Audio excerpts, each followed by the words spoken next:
Hello everyone and welcome back to my channel. Today I am reviewing the Ordinary's Niacinamide 10% and Zinc 2% serum. I purchased this myself and I am not getting paid to share my thoughts and opinions with you all today. If you're new here, my name is Nadia and I'm a licensed esthetician who has been practicing for over 10 years. Consider subscribing if you love product reviews. The Ordinary describes this as a universal serum for blemish-prone skin that smooths, brightens, and supports. You can find this at theordinary.com and amazon.com, and I think they might also have this at Sephora now. A 30 ml unit like this retails for $6 and a 60 ml unit retails for $10.80. That is awesome. The Ordinary suggests that you apply a few drops to the face morning and evening. You do want to perform a patch test prior to use, and you do not want to use this on broken skin. If irritation does occur, you of course want to stop using this. This formula has 11 ingredients in total. The limited ingredients here make this fungal acne safe. If you would like to learn a little bit more about fungal acne, I will link my fungal acne video up above. And the two best ingredients here, of course, are niacinamide and zinc. So let's talk about niacinamide. Niacinamide is an antioxidant that has anti-aging, pore minimizing, and skin soothing benefits. It improves the appearance of large pores, it brightens a dull, uneven skin tone, and it also helps to strengthen your skin's protective barrier. It also helps to minimize transepidermal water loss, so it defends against dehydration, and it helps to boost the skin's natural production of ceramides.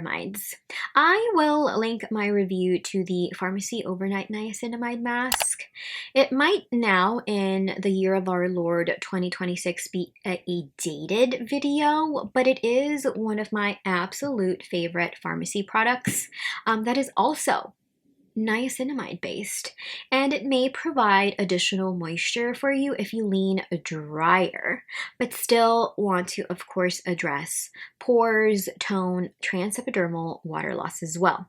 Zinc here hydrates and has anti-aging benefits. According to Paula's Choice, it also helps to thwart destructive enzymes that in skin that can damage its surface and lead to an age-wrinkled appearance. I started using this on May 23rd after I visited my doctor. I had been dealing with what I thought was an impaired barrier since, believe it or not, January. I had limited my routine. I cut all vitamin C, the Tret, which I thought also caused my sensitivity, the AHAs, the BHAs, and I axed a foundation. There were times where I thought I'd made progress for like 2 or 3 days, and then I'd see some red bumps, warm, scaly skin. After my doc said, you just have sensitive skin, I knew I had to try something different before I asked for a dermatologist recommendation. So I ordered 3 products to use alongside fungal acne safe products that I already had in my routine. There weren't many in my collection that were in fact fungal acne safe, so I decided to give this a proper go, and I knew that it couldn't get worse, and it did not. I have tried the Ordinary products a long time ago, and I've always liked products with limited ingredients, and sometimes I do tend to praise them, especially if they, of course, deliver on results. As expected, the product comes in a glass unit with a dropper. Nothing spectacular, it is what it is.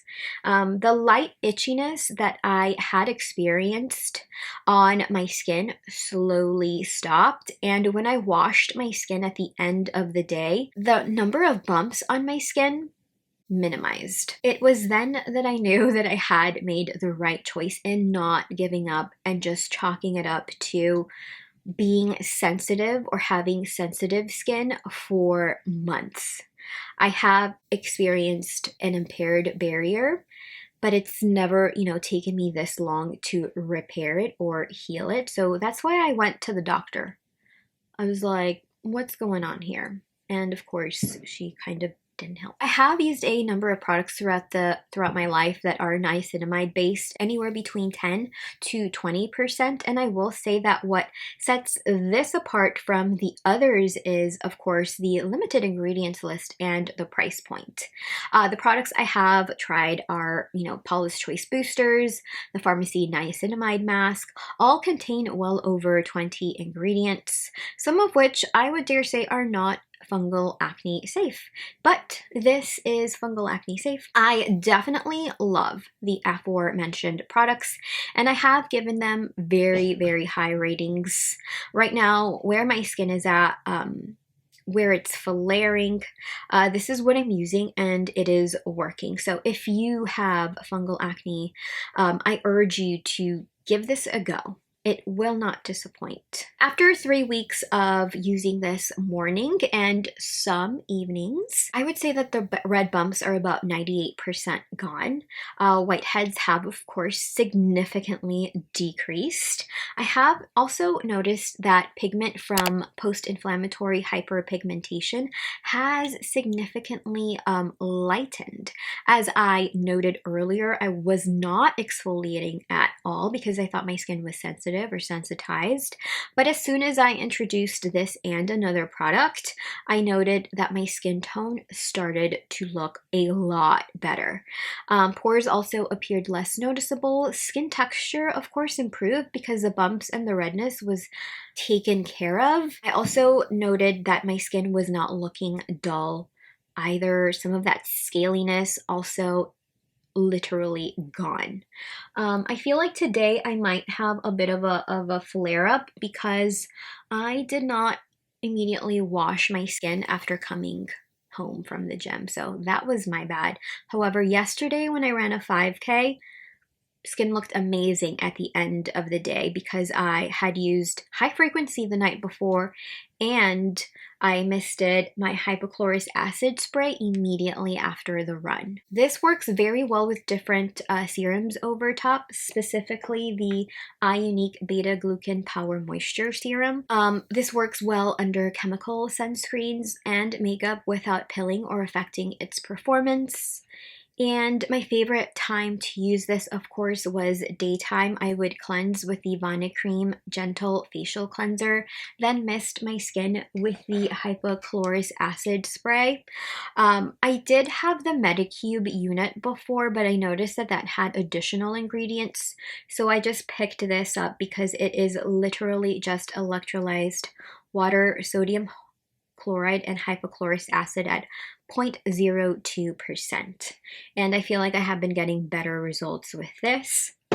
Then I would use the 3 drops of the Beta Glucan Power Moisture Serum. I will link my review to that up above for you, and that is also fungal acne safe. I follow that with my favorite eye cream, and then I use the Paula's Choice Pro Collagen Cream. I know that that isn't 100% fungal acne safe, but I know that it is a gel-based moisturizer, so like maybe not a lot of oils in there or any oils. It is also a moisturizer that I trust and love, and I figure that, of course, the hypochlorous acid spray and the other serums on top create a nice barrier to combat that yeast production. And then I follow that with my Crave Beauty Beat the Sun SPF, and from doing that, I feel like my skin has improved a lot from where it was.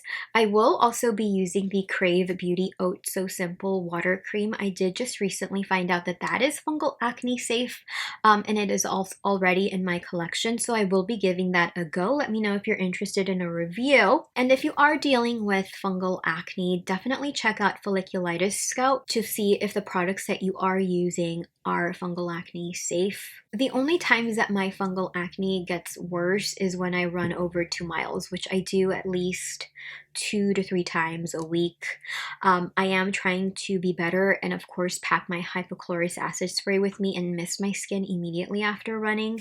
I did that once this week and I did that today, but I just did not wash my skin immediately after coming home. That has helped with the flare-ups. I know that yeast thrives in hot, humid environments, and I am just not in the mood to give up running. mentally. My mental health needs it. So I would recommend this to anyone who is dealing with fungal acne, looking to improve tone, texture, minimize transepidermal water loss. If you've got sensitive skin, this should also work. I love that this is results driven, affordable, and an excellent alternative to more expensive products. I love that this also has a limited ingredients list, which is suitable for sensitized skin, fungal acne safe, and this also helps to manage oils without overly drying out your skin. I am definitely rating this a 10 out of 10. This literally saved my skin without breaking the bank. I was ready to throw in the towel, but I'm glad I switched my routine again and figured out that it was fungal acne that I was dealing with. What are your favorite fungal acne products? Let me know in the comments down below. I would love to know, and I'm sure the community would also love to know. So thank you so much for spending some time with me today. Be sure to subscribe to my channel if you have yet to do so. Give the video a like if you learned something new today, and I will see you in my next video. Bye.